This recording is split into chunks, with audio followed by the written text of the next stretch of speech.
Okay students, तो आज हम लोग अपना पहला लेक्चर स्टार्ट करते हैं। ठीक है, लेक्चर है हमारा सेट थ्योरी पर। ठीक, सेट थ्योरी को हम लोग कहते हैं हिंदी में समुच्चय सिद्धांत। ठीक है,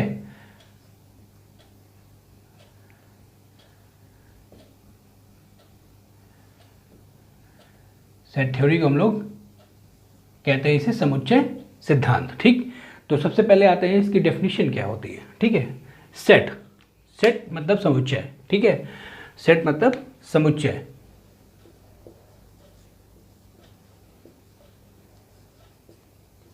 ठीक है, चलिए, a well defined collection of objects is called set. ठीक है, it is represented by capital alphabets, capital A, capital B, capital C, dash dash dash, capital X, capital Y, capital Z, and its elements are represented by small alphabets, small a, small b, small c, dash dash dash, x, small x, small y, small z. ठीक है, and it is denoted by this bracket. Okay, इसका मतलब ये हुआ कि जो set है अ well defined collection of objects. ठीक है, इसका मतलब ये हुआ जैसे हमारे पास मान लेते हैं कोई ग्रुप है, बहुत बड़ा ग्रुप है, उसमें कई सारे बच्चे हैं। ठीक है, तो उसमें हम उन बच्चों में से जैसे मैथ्स सब्जेक्ट लिए हुए बच्चों को अलग निकाल लेते हैं। ठीक, जैसे मान लेते हैं हमारे पास कोई जो ग्रुप है, उसमें अगर हम ये कहते हैं कि वो बच्चे जिन्होंने मैथ्स सब्जेक्ट लिया हुआ है, ठीक है, जो बच्चे मैथ्स सब्जेक्ट लिए हुए हैं वो अलग हो जाएं। ठीक है, तो जो बच्चे मैथ्स सब्जेक्ट वाले होंगे वो अलग हो जाएंगे, तो वो जो एक ग्रुप बनेगा उसको हम सेट कहेंगे। ठीक है, इसको हम सेट इसलिए कहेंगे क्योंकि इनके बीच में, यानी इन सभी बच्चों के बीच में एक प्रॉपर्टी कॉमन है। ठीक है, वो प्रॉपर्टी है इनके द्वारा मैथ सब्जेक्ट लिया जाना। ठीक है, इसमें हर बच्चा मैथ सब्जेक्ट लिए हुए। ठीक है, यही इनकी डेफिनेशन है। ठीक है, ये जो ग्रुप बना हुआ है इस डेफिनेशन से ही बना हुआ है कि जो बच्चे मैथ सब्जेक्ट लिए हुए हैं वो ही यहाँ पे होंगे। ठीक है, तो ये ग्रुप जो होगा ये आपका सेट कहलाएगा। ठीक, जैसे मान लेते हैं हमारे पास और भी बच्चे हैं, उसमें अगर हम ये कहते हैं जो बच्चे फिजिक्स सब्जेक्ट लिए हुए हैं, ठीक है, वो अलग हो जाएं, तो जो ग्रुप बनेगा फिजिक्स के बच्चों का वो भी एक सेट कहलाएगा, क्योंकि उन सभी बच्चों के बीच में एक सब्जेक्ट यानी कि एक प्रॉपर्टी कॉमन है, वो है फिजिक्स। ठीक है, तो वो बच्चे का जो सेट बनेगा, उन बच्चों का जो सेट बनेगा, यानी जो बच्चे जो फिजिक्स सब्जेक्ट लिए हुए हैं, ठीक है, उनका जो सेट है, उनका जो ग्रुप है वो भी एक सेट ही कहलाएगा। ठीक, मान लेते हैं अगर हम ये कहते हैं वे बच्चे जो नीली ड्रेस पहने हुए हैं, ठीक है, जो नीली ड्रेस पहने हुए हैं, तो वो बच्चे अलग कर लिए जाएंगे। ठीक है, तो वो उन बच्चों का जो ग्रुप बनेगा जो नीली ड्रेस पहने होंगे वो भी एक सेट कहलाएगा, क्योंकि उनके बीच में एक प्रॉपर्टी कॉमन है, सभी बच्चे नीली ड्रेस पहने हुए होंगे। ठीक है, तो इसका मतलब ये हो गया कि एक प्रॉपर्टी अगर कॉमन होती है, ठीक है, तो इसी को हम कहते हैं वेल डिफाइंड ग्रुप। ठीक है, well defined collection of objects, a well defined collection of objects is called set. Clear? ठीक है, इसको हम रिप्रेजेंट करते हैं, यानी it is represented by capital letters, capital alphabets, जैसे capital A, capital B, capital C and so on. ठीक, जैसे हम capital A, capital B, capital C से इन सेट्स को हम शो कर सकते हैं। एंड इट्स एलिमेंट्स, और जो इसको एलिमेंट होंगे, इनके एलिमेंट रिप्रेजेंट होंगे किससे? स्मॉल अल्फ़ाबेट से, small A, small B, small C, dash dash X Y Z. ठीक, और इसको हम इस ब्रैकेट से दिखाएंगे। जैसे मान लेते हैं हमारे पास एक सेट है कैपिटल ए, ठीक है, इसमें मान लेते हैं small A, small B, small C, small D, small E, small F. ठीक, ओके, ये एलिमेंट है। तो ये जो एलिमेंट्स हैं, यानी जो सेट के अंदर हैं, ये सब एलिमेंट कहलाएंगे और ये सेट होगा। ठीक है, यानी हम ये कह सकते हैं ये जो एलिमेंट होंगे ये सभी इस सेट के होंगे, सेट ए के एलिमेंट होंगे। ठीक, इसे हम कैसे शो कर सकते हैं? जैसे ए है, A, small A, capital A set में है, इसको हम इस प्रकार से दिखाएंगे, ए बिलोंग्स टू ए। ठीक, ये साइन, ये जो साइन है ये आपका बिलोंग्स टू का साइन है, बिलोंग्स का साइन है। जैसे ये हमने लिखा, इसको हम दिखाते हैं बिलोंग्स टू। ठीक है, जैसे हमने कह दिया ए कैपिटल ए सेट में है, मतलब ए बिलोंग्स टू ए। ठीक है, हम ये भी लिख सकते हैं जैसे बी कैपिटल ए सेट में है, यानी कि बी बिलोंग्स टू ए। हम सी के लिए भी कह सकते हैं सी बिलोंग्स टू ए, ठीक, मतलब D belongs to A, E belongs to A, F belongs to A, यानी ये सभी एलिमेंट इस सेट ए में हैं, ठीक। और मान लेते हैं कि अगर ए सेट ए को बिलोंग नहीं करता है तो ये कैसा होगा,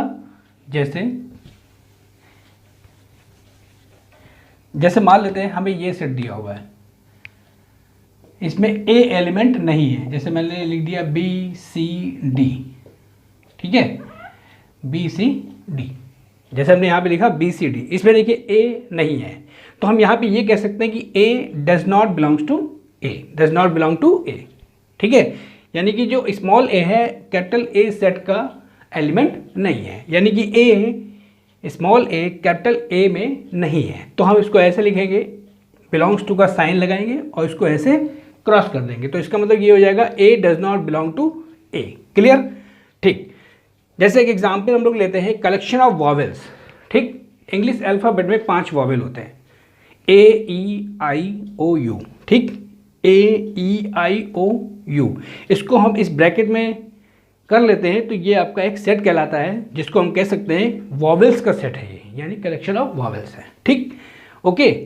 चलिए नेक्स्ट पॉइंट आते हैं, मेथड्स ऑफ रिप्रेजेंटेशन, किसी भी सेट को हम कैसे रिप्रेजेंट करते हैं, ठीक है, तो देखते हैं मेथड्स ऑफ रिप्रेजेंटेशन। किसी भी सेट को रिप्रेजेंट करने के 2 तरीके होते हैं, ठीक। पहला हमारा है रोस्टर मेथड, रोस्टर मेथड को ही हम लोग कहते हैं टेबुलर मेथड, क्लियर, ठीक है। जैसे इसका एग्जांपल लेते हैं, the set of all alphabets, the set of all alphabets, यानी सभी अल्फ़ाबेट का एक समुच्चय बनाते हैं, एक सेट बनाते हैं, तो हम इसको ऐसे लिखेंगे, bracket A B C dash dash dash X Y Z, bracket बंद, क्लियर। जैसे हम लिख देते हैं नेक्स्ट एग्जांपल में, the set of all PM, PM मतलब प्राइम मिनिस्टर ऑफ इंडिया, ठीक, तो हम सबसे पहले लिखेंगे पंडित जवाहरलाल नेहरू, ठीक है, कॉमा श्री LB शास्त्री यानी कि Lal Bahadur Shastri, dash dash dash आज हमारे प्रधानमंत्री जी हैं श्री नरेंद्र मोदी, ठीक है। तो इन सभी को हम एक सेट में रखेंगे, तो ये हमारा जो सेट कहलाएगा ये ऑल पीएम ऑफ इंडिया, यानी कि पीएम का एक सेट हो जाएगा, ठीक है, ठीक।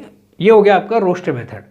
सेकेंड मेथड होता है हमारा सेट बिल्डर मेथड, जिसे हम प्रॉपर्टी मेथड भी कहते हैं, जैसे the set of all alphabets, ठीक। अभी हम लोगों ने the set of all alphabets का जो सेट दिखाया है वो इस प्रकार से दिखाया है, ठीक।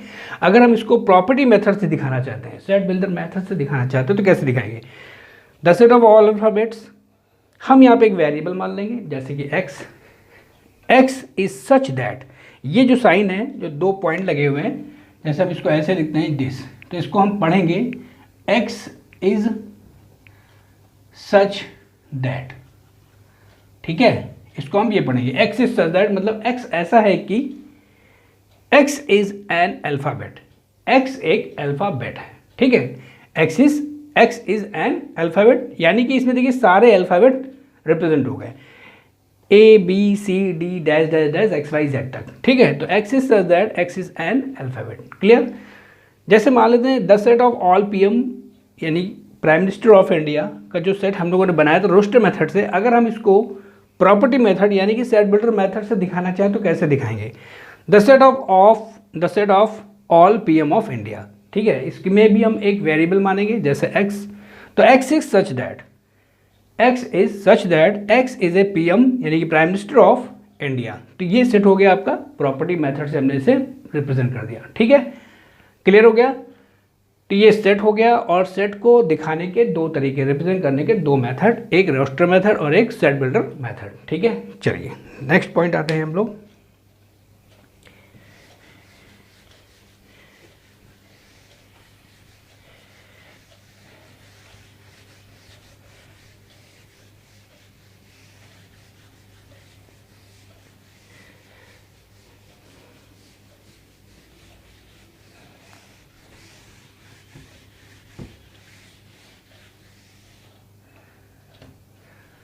चलिए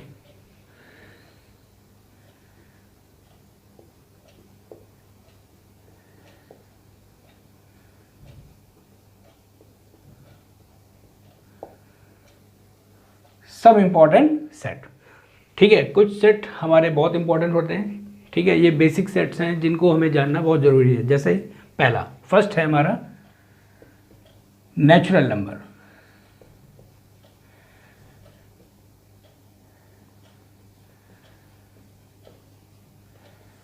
नेचुरल नंबर को हम लोग हिंदी में कहते हैं प्राकृतिक संख्या।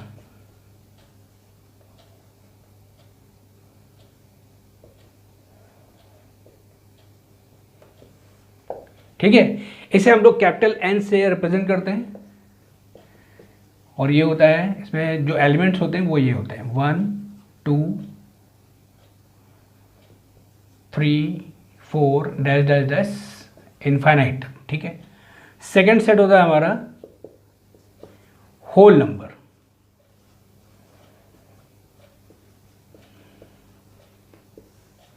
इसे हम कहते हैं हिंदी में पूर्ण संख्या।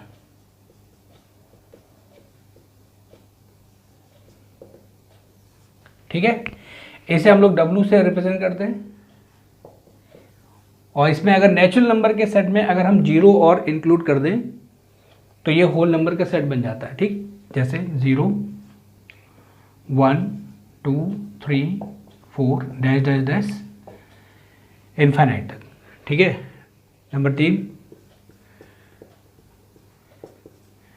इंटीजर्स।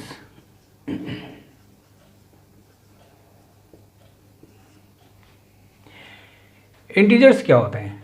इंटीजर ऐसा हटा देते हैं, ठीक, इंटीजर। ठीक है, इसको हिंदी में हम लोग बोलते हैं पूर्णांक। पूर्णांक का सेट लेते हैं। ठीक है, इसे हम I से रिप्रेजेंट करते हैं, या हम Z से भी इसे रिप्रेजेंट कर सकते हैं। ठीक है, इसमें एलिमेंट होते हैं minus infinite dash dash dash -3 -2 -1 0 1 2 3 dash dash infinite. ठीक है, इंटीजर्स दो प्रकार के होते हैं। पहला होता है आपका पॉजिटिव इंटीजर्स। पॉजिटिव इंटीजर, इसे हम कहते हैं धनात्मक पूर्णांक।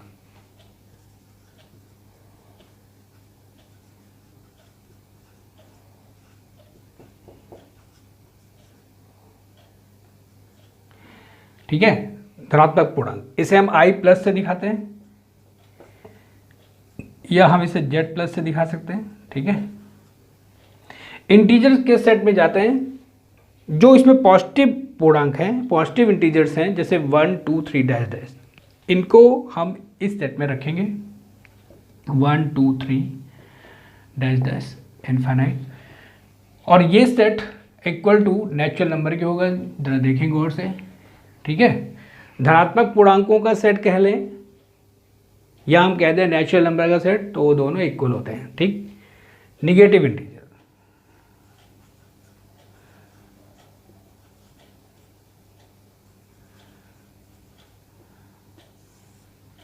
इसको हम बोलते हैं ऋणात्मक पूर्णांक। ऋणात्मक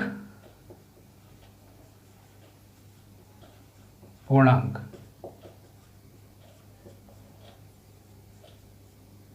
ठीक है, इसे हम लोग I माइनस से रिप्रेजेंट करते हैं, या हम इसे Z माइनस से रिप्रेजेंट करेंगे।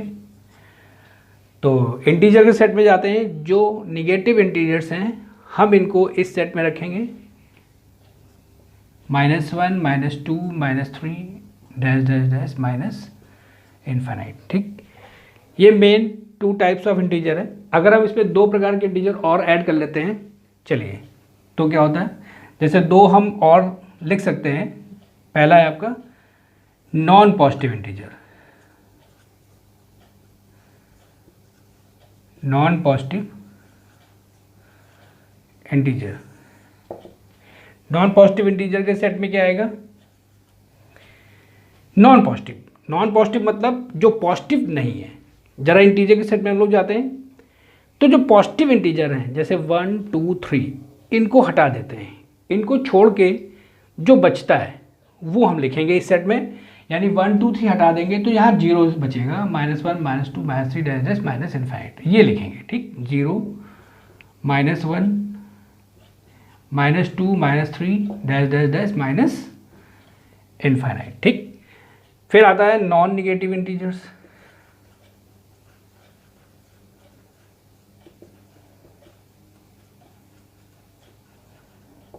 नॉन निगेटिव इंटीजर में क्या आएगा, जो निगेटिव नहीं होंगे। इंटीजर के सेट में जाते हैं, निगेटिव इंटीजर्स को छोड़ के जो लिखते हैं, निगेटिव इंटीजर्स आपका -1 -2 -3 डैश डैश -इनफाइनाइट है, इनको हटा करके जो बचेगा यानी 0 1 2 3 बचेंगे, 0 1 2 3 डैश डैश इनफाइनाइट। तो ये आपका हो गया नॉन निगेटिव इंटीजर्स। ठीक है, चलिए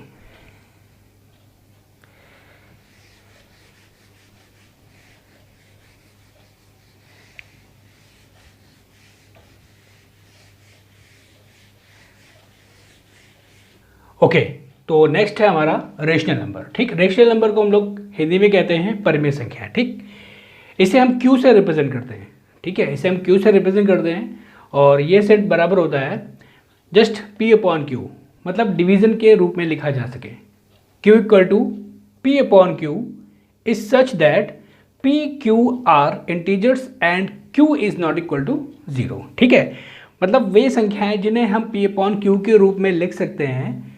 ठीक है, जहाँ पर P और Q इंटीजर्स होंगे and Q is not equal to 0, then वो संख्याएं आपकी रेशनल नंबर यानी कि परिमेय संख्याएं कहलाएंगी। ठीक, जैसे 2/3, 4/9, 3/7, 1 2 3, 4.3, 5.9, 2.7 एक्सेट्रा, ये सभी रेशनल नंबर हैं। ठीक है, जैसे ये तो P अपॉन क्यू के फॉर्म में दिख रही हैं। जैसे 1 है, हम 1 को क्या लिख सकते हैं, 1/1। ठीक, यहाँ पे नीचे 1 है, 0 नहीं है ये। ठीक है, यानी ये 1 है, ये 0 के बराबर नहीं होगा, मतलब ये 0 नहीं है। ठीक, और यहाँ पे 0 होना नहीं चाहिए, अगर 0 हो गया तो फिर वो रेशनल नंबर नहीं होगी। जैसे 2 है, 2 को हम क्या लिख सकते हैं P अपॉन क्यू के रूप में, 2/1। ठीक है, यहाँ पे भी देखिए 0 नहीं होगा, 2/1 है, अपॉन में 0 नहीं होगा। 3 को क्या लिख सकते हैं हम लोग, 3/1। ठीक है, इस तरह से 1 2 3 4 5, या जैसे मान लेते हैं -1 है, -1 को क्या लिख सकते हैं हम लोग, -1/1। ठीक है, -2 को क्या लिख सकते हैं, -2/1। ठीक, या 0 को हम क्या लिख सकते हैं, 0/1। ठीक है, तो ये देखिए सारे इंटीजर्स जो होते हैं जैसे 1 2 3 डैश डैश डैश, या इधर 0 -1 -2 -3 डैश डैश डैश, ये सभी अपॉन 1 लिख करके इसे हम P अपॉन क्यू के रूप में लिख सकते हैं। ठीक है, तो ये सभी इंटीजर्स क्या हो गए, सभी इंटीजर्स आपके रेशनल नंबर होते हैं। ठीक, इसका मतलब all integers are rational number. This point is verified, all integers are rational numbers. Okay, चलिए फिर आते हैं डेसिमल्स में। ठीक है, जैसे ये डेसिमल्स हैं 4.3, 5.9, 2.7। ठीक है, जैसे 4.3 को हम लोग P अपॉन क्यू में लिखना चाहें तो कैसे लिखेंगे, 4.3 है, अगर हम पॉइंट हटा दें, पॉइंट हटाएं तो पॉइंट के बाद जितने डिजिट होंगे उतने हम 0 लिख करके 1 में उसका डिवाइड कर देंगे, तो 43/10 लिख सकते हैं। ठीक है, यानी कि P अपॉन क्यू, देखिए नीचे 0 के बराबर नहीं है, Q is not equal to 0, यहाँ पे Q जो P अपॉन क्यू के फॉर्म में लिखा है, यहाँ पे Q इक्वल टू यहाँ पे 10 है।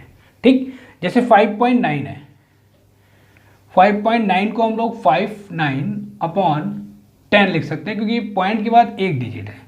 तो यहाँ पे भी देखिए P अपॉन क्यू के रूप में लिख लिया, where Q is not equal to 10।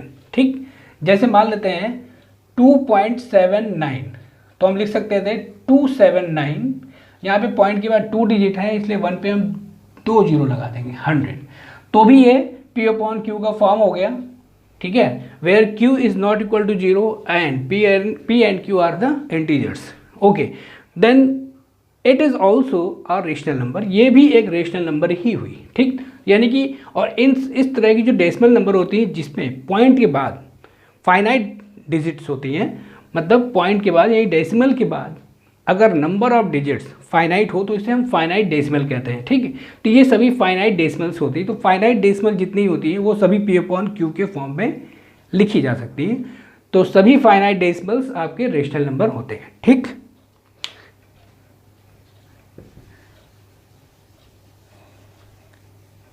Okay, चलिए तो इसके बाद आता है रिकरिंग डेसिमल्स।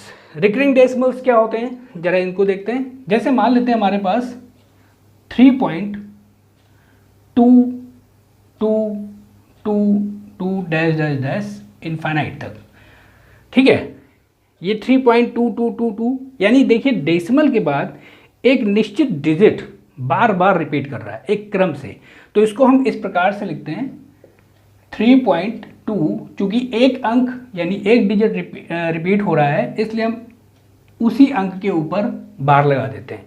तो इस प्रकार की जो संख्या होती है वो रिकरिंग डेसिमल कहलाती है। जैसे 5.23 डैश डैश डैश, यहाँ पे देखिए दो डिजिट्स रिपीट हो रहे हैं 232323 डेसिमल के बाद, तो हम इसको ऐसे लिख सकते हैं 5.23, चूंकि दो अंक रिपीट हो रहे हैं 23, तो उन दोनों डिजिट के ऊपर हम बार लगा देंगे, तो ये संख्या आपकी कहलाती है रिकरिंग डेसिमल। ठीक है, जैसे मान लेते हैं एक और एग्जांपल लेते हैं 9.32747474 डैश डैश डैश। ठीक, इसमें हम लिखेंगे 9 पॉइंट, देखिए 3 और 2 तो रिपीट नहीं हो रहे हैं, लेकिन 747474 रिपीट हो रहा है, तो ये हम यहाँ पे 7 और 4 के ऊपर बार लगा देंगे, तो ये तब भी रिकरिंग डेसिमल ही कहलाएगी। ठीक है, तो all recurring decimals are rational number. इस प्रकार के जो रिकरिंग डेसिमल होंगे वो सभी रेशनल नंबर यानी कि परिमेय संख्या ही होंगे। ठीक है, समझ में आ गया। अभी आगे हम लोग इसके डिटेल में पढ़ेंगे, इसको पूरा डिटेल पढ़ेंगे। ठीक है, ओके, चलिए नेक्स्ट आते हैं। अगला पॉइंट आता है आपका इर्रेशनल नंबर। इर्रेशनल नंबर को हम लोग कहते हैं अपरिमेय संख्या। ठीक है, तो इसकी परिभाषा क्या होती है, इसकी definition, the real number that is not rational number. वो रियल नंबर जो रेशनल नंबर नहीं होगी, that is not rational number. वो रियल नंबर, वो वास्तविक संख्या जो कि रेशनल नंबर यानी कि परिमेय संख्या नहीं होगी, ठीक है, उसे हम इर्रेशनल नंबर कहेंगे, इज इर्रेशनल नंबर। क्लियर, वो अपरिमेय संख्या होगी, जो परिमेय नहीं होगी वो अपरिमेय होगी, यानी कि जो रेशनल नंबर नहीं होगी वो इर्रेशनल नंबर होगी द रियल नंबर के सेट में। ठीक है, जैसे √2, √3, √5, √7, पाई एक्सेट्रा, ये सभी जो हैं ये सभी इर्रेशनल नंबर हैं। ठीक है, देखिए जैसे all recurring decimals are rational number, मैंने कहा रिकरिंग डेसिमल रेशनल नंबर होती है, तो रिकरिंग नॉन रिकरिंग डेसिमल भी संख्याएं होती, जैसे 3.29871243125337, ठीक है, डैश डैश डैश। यहाँ पे देखिए कोई भी डिजिट, डेसिमल के बाद कोई भी डिजिट, किसी भी प्रकार से डिजिट या डिजिट का एक ब्लॉक, जैसे 2 डिजिट या 3 डिजिट, कितने भी डिजिट हैं यहाँ पे रिपीट नहीं हो रहे हैं, एक निश्चित क्रम के बाद वो रिपीट नहीं हो रहे हैं। ठीक है, रिपीट तो हो रहे हैं लेकिन एक निश्चित क्रम से रिपीट होना चाहिए। ठीक, जैसे रिकरिंग डेसिमल में होता है, तो ये चूंकि एक निश्चित क्रम से रिपीट नहीं हो रहे हैं इसलिए ये इनको हम कहेंगे नॉन रिकरिंग डेसिमल। ठीक है, इन्हें हम कहते हैं नॉन रिकरिंग डेसिमल। और नॉन रिकरिंग डेसिमल जो होती है संख्याएं, वो सभी अपरिमेय संख्या होती है, इर्रेशनल नंबर। ठीक, तो रिकरिंग डेसिमल आपकी परिमेय संख्या होती है और नॉन रिकरिंग डेसिमल आपका अपरिमेय संख्या होती है। ठीक है, पाई अपरिमेय संख्या होती है। ठीक है, जनरली आप यूज करते हैं पाई इक्वल टू 22/7, पाई की वैल्यू ज़्यादातर लोग यूज करते हैं, बट वो अप्रोक्स वैल्यू होती है। ठीक है, पाई एग्जैक्टली 22/7 यानी कि 22/7 के बराबर नहीं होता है। Pi is not equal to 22/7। Pi 22/7, देखिए 22/7 चूंकि P/Q के फॉर्म में है इसलिए ये रेशनल होता है। ठीक है, रेशनल नंबर। और पाई इसकी वैल्यू लगभग होती है 3.14 डैश डैश डैश, आगे भी होता है इसमें डिजिट, तो ये रेशनल नहीं होता है, ये आपका इर्रेशनल नंबर होता है। ठीक है, तो नॉर्मली हम लोग पाई की जो वैल्यू 22/7 यूज़ करते हैं वो अप्रॉक्स यूज़ करते हैं, लगभग, but pi is not exactly equal to 22/7। Clear, ठीक है। चलिए, तो पाई एक इरेशनल नंबर हो गया, यानी कि अपरिमेय संख्या, और 22/7 एक परिमेय संख्या होती है। ठीक है, क्योंकि 22/7 22/7 के फॉर्म में लिखा हुआ है। ठीक, नेक्स्ट पॉइंट आता है आपका रियल नंबर, यानी कि वास्तविक संख्या। वास्तविक संख्या यानी कि इसको हम आर से रिप्रेजेंट करते हैं, और इसका जो सेट होता है माइनस इन्फाइनाइट से प्लस इन्फाइनाइट होता है। ठीक, ये ओपन इंटरवल है। ठीक है, माइनस इन्फाइनाइट से प्लस इन्फाइनाइट, इसको हम प्रेजेंट करते हैं रियल नंबर को एक नंबर लाइन में, इसे हम नंबर लाइन कह सकते हैं, या फिर हम रियल लाइन भी कह सकते हैं। ठीक है, ठीक, माइनस इन्फाइनाइट से plus infinite, 0 1 2 3 dash dash dash, इधर प्लस इन्फाइनाइट, इधर चलेंगे -1 -2 -3 डैश डैश माइनस इन्फाइनाइट। तो यहाँ पे सारी वैल्यूज जितनी होती है वो सब रियल नंबर्स कहलाती हैं। ठीक है, अब आते हैं next point, complex number.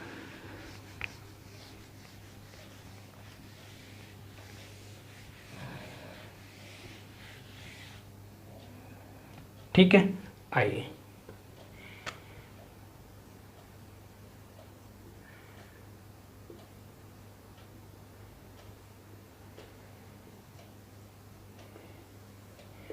Complex number को हम लोग बोलते हैं हिंदी में सम्मिश्र संख्या।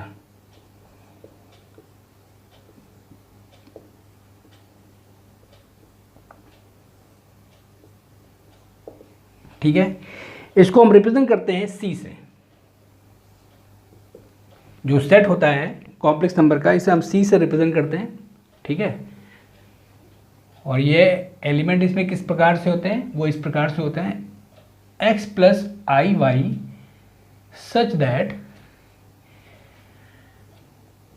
x is a real part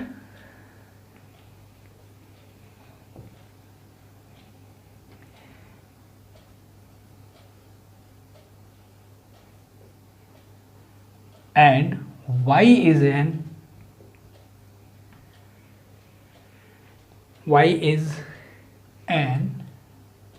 imaginary part।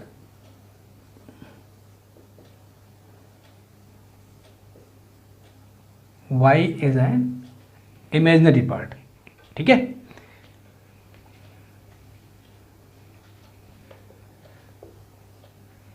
Clear. x + iy के रूप में रिप्रेजेंट करते हैं c को। c मतलब कॉम्प्लेक्स नंबर यानी कि सम्मिश्र संख्या।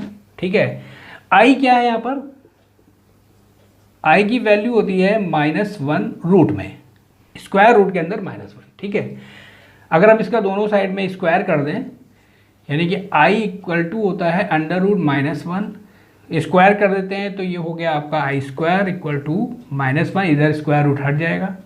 एक बार और स्क्वायर कर देते हैं तो इधर आपका हो जाएगा i की पावर 2 का होल पावर 2 और -1 की पावर 2।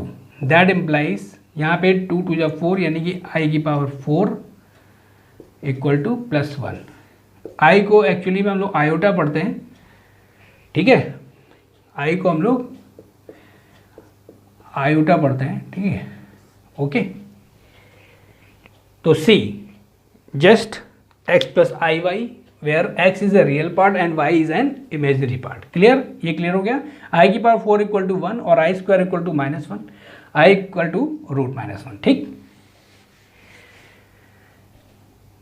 चलिए एक प्लेन दिखाते हैं, कॉम्प्लेक्स नंबर का एक प्लेन हम लोग बनाते हैं रिप्रेजेंट करने के लिए।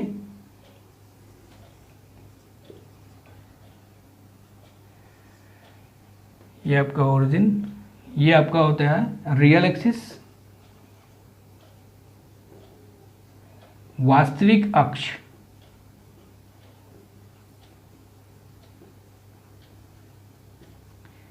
और ये आपकी होती है वाई इमेजिनरी एक्सिस।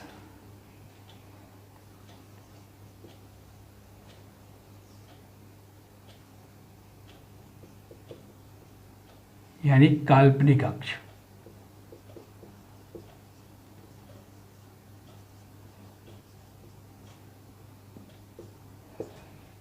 ठीक है, और ये जो प्लेन है, ये जो प्लेन है एक्स ओ वाई, इसे हम बोलते हैं आर्गन प्लेन। जिस प्लेन में हम कॉम्प्लेक्स नंबर को रिप्रेजेंट करते हैं वो प्लेन आपका होता है आर्गन प्लेन। ठीक है, आर्गन प्लेन को हम लोग कहते हैं सम्मिश्र तल,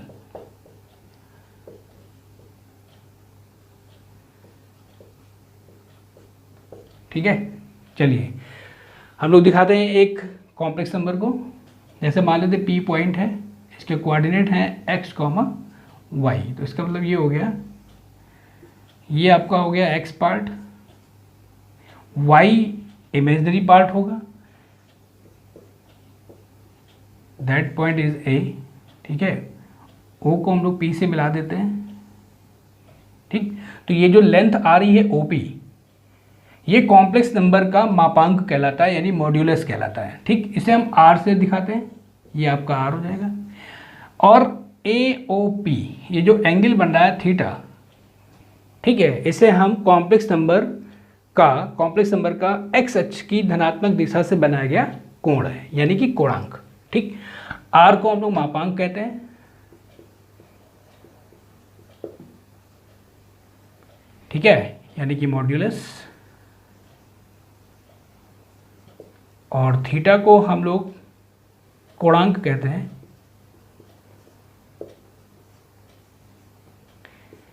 यानी कि आर्गुमेंट अथवा एम्पलीट्यूड,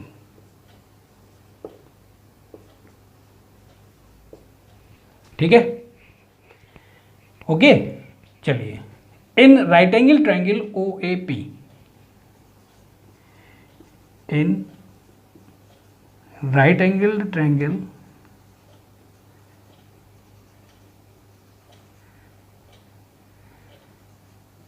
OAP, ठीक है। यहां पे जो OP है इसे हम Z मानेंगे, ठीक है। Z कॉम्प्लेक्स नंबर को न्यूमेरिकली रूप में अगर दिखाएंगे हम तो Z से दिखाएंगे। ये Z एक कॉम्प्लेक्स नंबर है,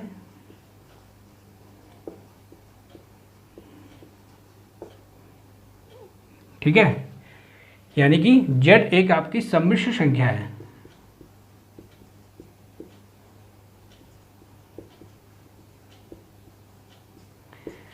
और Z बराबर हम लोग लिखेंगे x प्लस आई वाई, ठीक है। तो इसका मतलब ये हो गया OP यानी कि Z इक्वल टू आपका x plus I Y, that implies, मतलब Z इक्वल टू आपका आ गया यहाँ पे x प्लस आई वाई, ठीक। इन राइट एंगल ट्रायंगल त्रिभुज ट्रायंगल OAP में, ठीक है, आते हैं जरा। अब देखते हैं, अगर हम लोग यहाँ पे ये आपका, ये तो देखिए 90 डिग्री है, OAP ये 90 डिग्री हो गया, तो बाई पाइथागोरस थ्योरम,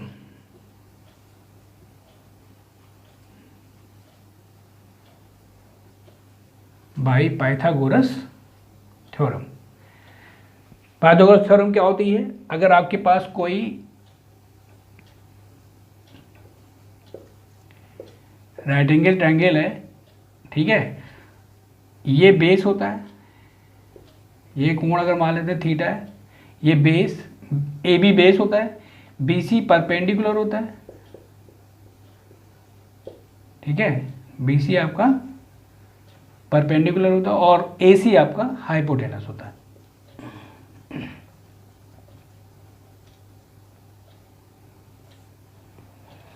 तो AB का स्क्वायर प्लस BC का स्क्वायर इक्वल टू AC का स्क्वायर, ठीक, यानी कि बेस का स्क्वायर प्लस परपेंडिकुलर का स्क्वायर इक्वल टू हाइपोटेनस का स्क्वायर, ठीक।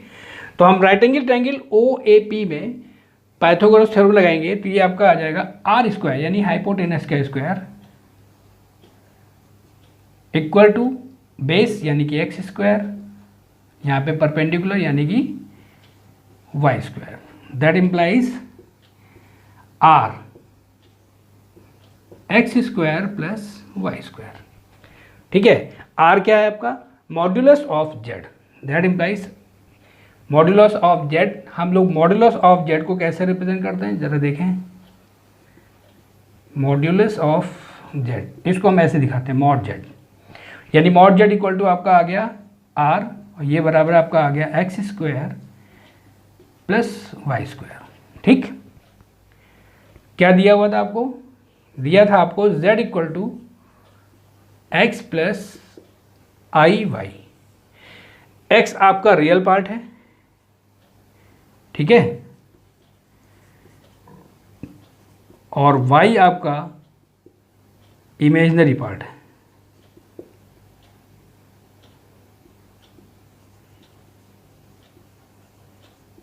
तो मॉड्यूलस ऑफ z निकाला r equal to X square plus Y square.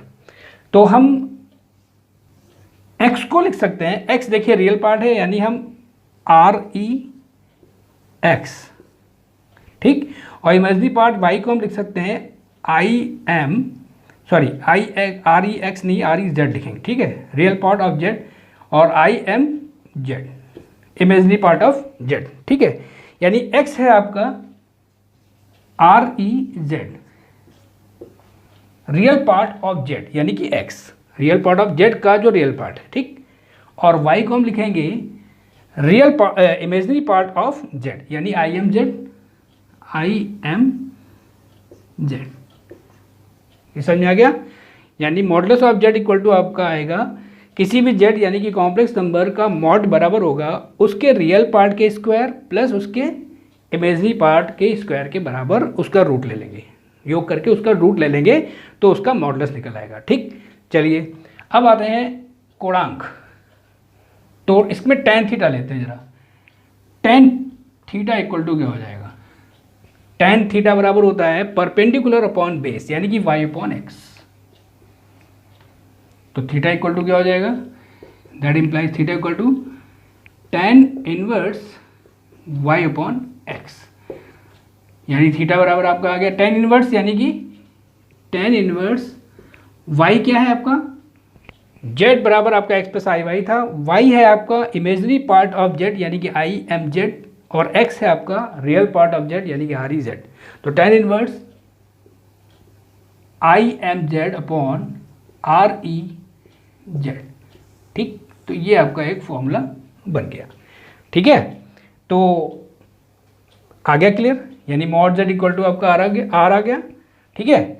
तो मेन पॉइंट आपका आ गया यहाँ पे कि अगर हम मेन दिखाना चाहें तो क्या दिखा सकते हैं कि अगर हमारे पास कोई complex number if z equal to x plus I y है, ठीक है, तो इसका मॉड z इक्वल टू आपका आ जाएगा under root x square plus Y square, ठीक है, और इसका कोणांक यानी कि आर्गुमेंट क्या हो जाएगा, यानी theta equal to tan inverse y upon x, ठीक। यानी मॉड z को हम r से दिखा सकते हैं, r इक्वल टू आपका आ जाएगा आर ई जेड का स्क्वायर प्लस आई एम जेड का स्क्वायर, कॉमा थीटा यानी कि आपका आर्गुमेंट यानी कि एम्पलीट्यूड हो जाएगा। तो थीटा इक्वल टू आपका आ जाएगा tan inverse I M Z upon R E Z, ठीक। That is a complex number, okay, समझ में आ गया, ठीक है। तो आज के लिए हम लोग इतना ही रखते हैं, ठीक है। नेक्स्ट लेक्चर में हम लोग इससे आगे पढ़ेंगे, ओके।